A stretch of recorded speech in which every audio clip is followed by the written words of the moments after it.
কিন্তু এখন আমার অবস্থাটা এরকম, আমি এমন এক হ্যাঁ, দেশে আমার জন্ম দিনের নিয়েছি একটাও বিট খেলাম যে আসলে। দেশের বেশিরভাগ মানুষ এই দেশটা ছেড়ে দিতে চায়, ঠিক। যে কোনো জায়গার ভিসা নিয়ে আসলেই হয়।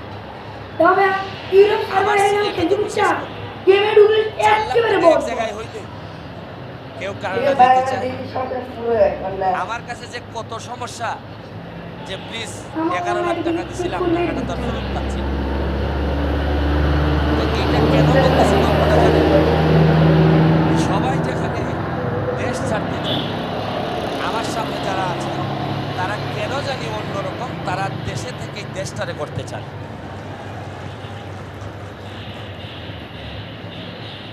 আমি আরেকবার বলছিলাম এখানে এসে আপনাদের একটা প্রবলেম, যে এমন একটা দেশ যেখানে উদ্যোক্তার চেয়ে দালালের দাম বেশি। ঠিক ঠিক